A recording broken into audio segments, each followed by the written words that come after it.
Now, I don't know whether you have ever experienced suffering or pain or like a prolonged period of time in which everything just seems to go horribly, horribly wrong. Well, I want to say you're actually in good company. Now, in Mark chapter 5, there was this woman who had suffered with a problem for 12 years. Now, this was just like an absolute pain. This was like a horrible issue that she'd had. Now, she suffered constant bleeding. Now, ladies, I'm presuming that is probably not a very pleasant experience to undergo. But imagine it for 12 years, constant. She tried everything that she possibly could. She tried going to the doctors, going to the physicians, going to the people who were the specialists of the day, and seeing if something could be done to cure her. Nothing could be done. In fact, it got worse. Now, have you, when you've been in the midst of a problem or a situation or suffering, have you tried to do everything that you possibly could do and it ends up just getting worse? Well, this is what happened with this woman. She tried everything she could do, but the problem just seemed to be getting worse and worse. Now, we've been talking about Jesus and what he did. Now, this woman had heard about Jesus, and she'd heard that he'd done some pretty amazing things. Now, as was usual around the beginning of Jesus' ministry, large crowds had gathered around him. Now, Jesus had just finished teaching and doing his stuff, and he was on his way somewhere else, and there was still this large crowd that had gathered around. Now, we've got to understand something about this woman. She was not one of the most high-profile people in society. In fact, because she was so ill and she had this issue with blood, she was counted as unclean, and people would not have wanted anything to do with her. People would not have wanted to touch her. They would not have wanted to be near her. She would have had all sorts of baggage and emotional scarring because of this physical ailment. Now, people would have just wanted to push her to the side. But I want you to capture something of the bravery of this woman, in which I want you to imagine a whole crowd of people. Say like we're here, and obviously we're with other people, but Jesus is just on his way, and there's this mass gathering scattered around him.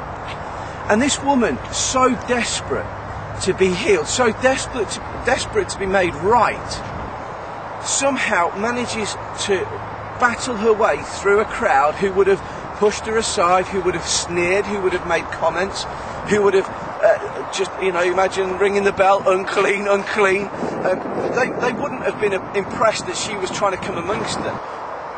Now, she'd obviously heard of some of the amazing things that Jesus had done. He'd been healing people, he'd been setting people free.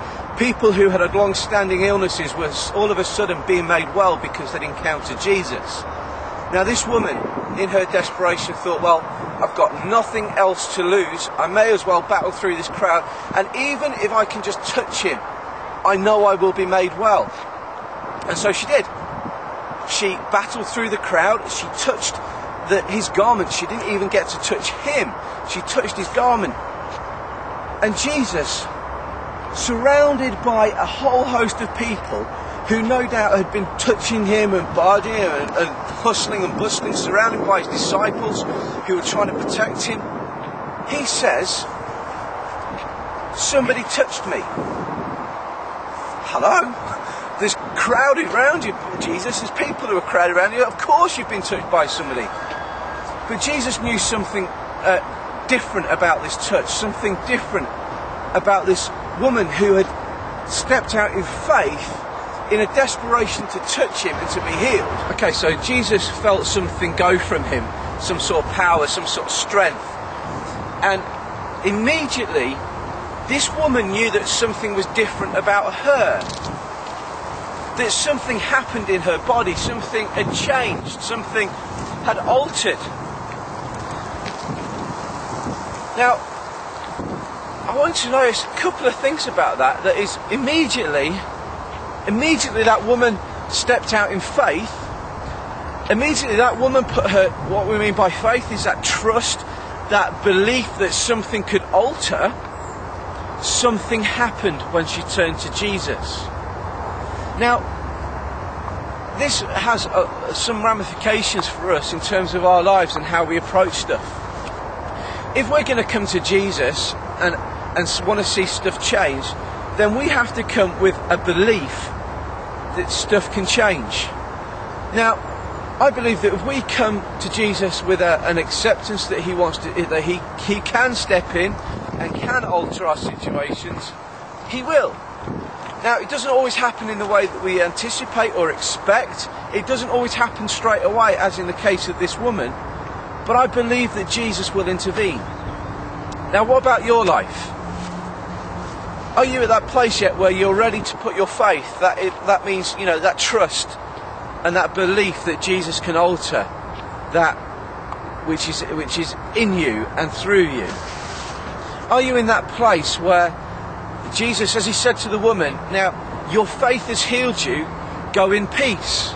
You see, I believe that in the midst of every single circumstance, Jesus wants you to go in peace and be changed. You see, for us as Christians, what we believe is that Jesus radically wants to change who we are. That affects every part of our life. And I mean every part, whether that's home, whether that's work, whether that's family, whether that's our community in which we live. Jesus wants to radically and dynamically change everything that goes on within us, because he wants us to be the kind of people that he's called us to be. Now, this woman had experienced a dramatic change in her life. That problem, which had been a 12-year problem, that problem which had affected every aspect of her life, now knew what it was to be free and to have her life changed and altered by Jesus.